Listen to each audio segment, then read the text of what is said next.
Hey guys, welcome to BTech. It's Basil here giving you a quick comparison between the Sony Xperia Z2 and the Samsung Galaxy S5. Both of these phones announced the MWC 2014 pack quad-core internals, full HD displays and the most powerful camera sensors on the block.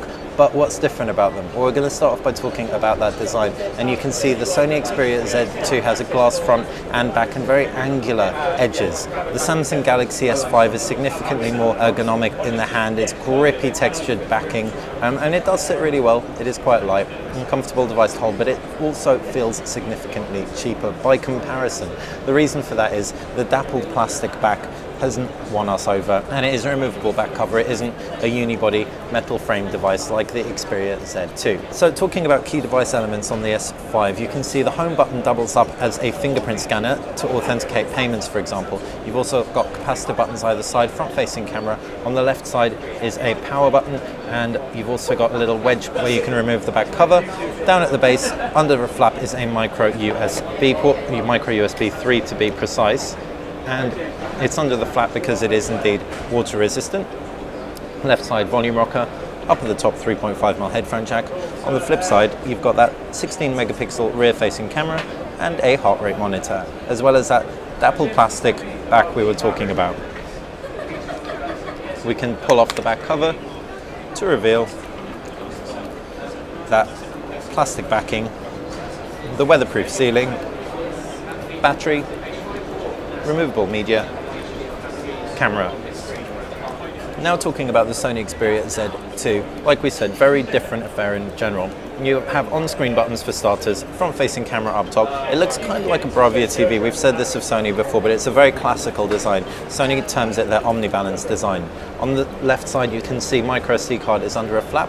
You've also got a volume rocker, two-stage camera button, and a power button as well.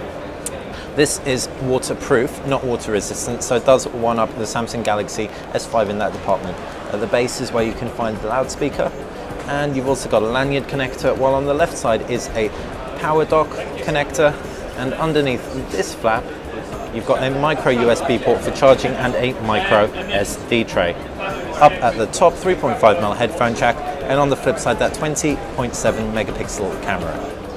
If we take a look at both of the screens, we can see they're full HD panels. One is 5.1 inches, that's the Samsung Galaxy S5, and the other is 5.2 inches, slightly bigger. Now the AMOLED panel, or Super AMOLED panel on the S5 will look extremely poppy, vibrant, saturated colors. It's really, really nice and bright. I think it's over 500 odd nits. We can also drop the brightness right down. So if you're reading this at night, for example, it's not going to be uncomfortable at the lowest brightness. We can flick it up a little bit, and we can check out the screen on the Xperia Z2. IPS, you've got great viewing angles on here and really good color representation, though the blacks won't be as deep and it won't pop quite as much. We can pull it into frame along with the S5 and swipe through the user interface so you can gauge exactly how everything looks.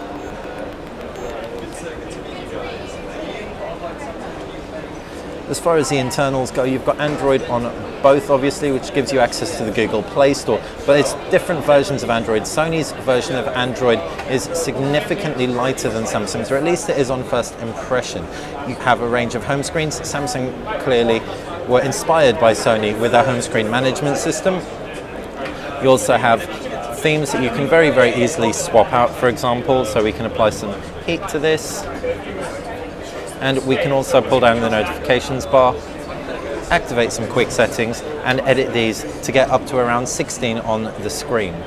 The applications tray is quite traditional. This is a prototype unit, by the way, so if it's slightly non-responsive, that is why.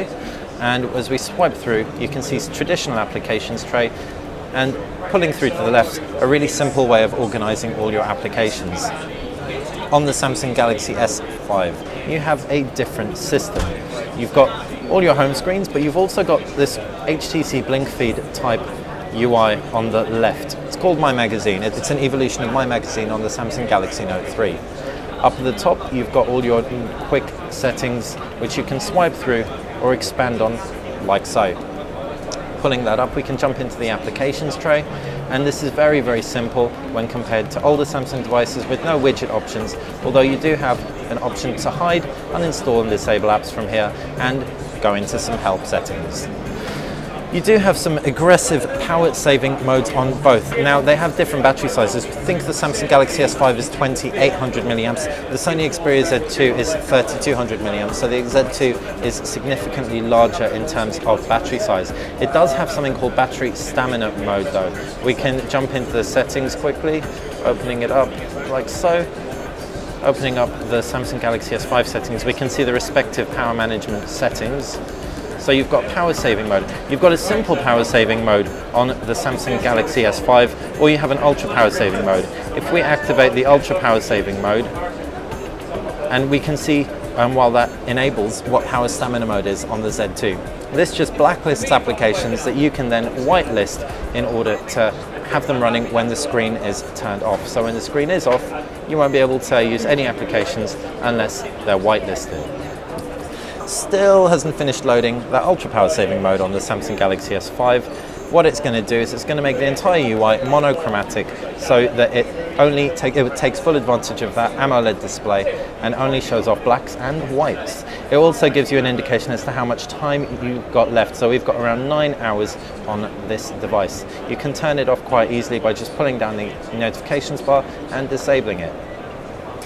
The rest of the UI is relatively samey. You have Android application support for both Google Play Store access, which is fantastic. It makes sense that we talk a little bit about the cameras on both of the phones. You've got a 20.7 megapixel sensor on the Xperia Z2, and on the Samsung Galaxy S5 you've got a 16 megapixel sensor. Both have a range of shooting modes, as you can see. Samsung's actually simplified their shooting modes so that Shot and More, for example, combines 5, just like Nokia SmartCam. On the Sony UI you can actually download more shooting modes just like you can on the Samsung UI, but it's more clear what all these things do. Like background defocus is on the Sony app right here. Background defocus is on the Samsung phone right there. You've also got HDR mode up there. That's all part of Superior Auto on here. So they offer very similar things, but they just do it in different packages. As far as our first impressions go, they also both give you very good shooting experiences. Autofocus seems a little bit quicker on the Samsung Galaxy S5, though the digital image stabilization seemed a little bit superior on the Z2. As for how they actually do compare in side-by-sides, we'll let you know on btech.com. Like we said, both record 4K video as well, so should make for fantastic shooting experiences. As far as the specs go, you've got 3 gigabytes of RAM in the Sony Xperia Z2, 2 gigabytes of RAM in the Samsung Galaxy S5.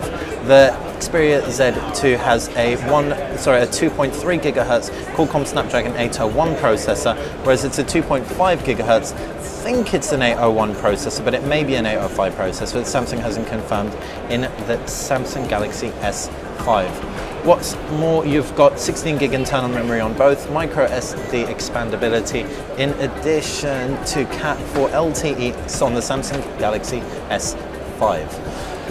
Like I said, comparable devices but very different. Hopefully you've enjoyed our comparison. More to the point, hopefully it has helped you figure out what's different and possibly which one is right for you. Fire us a comment in the comments section below if you've got any questions about either of these phones, and make sure if you've enjoyed the video you click the like button, and if you enjoy the channel in general, just click subscribe. Thanks for watching. At the top of the screen is where you can find 3 hand-picked videos for your viewing pleasure. On the bottom left is where you can subscribe, and on the right hand side you can check out our exclusive deals over at btech.com.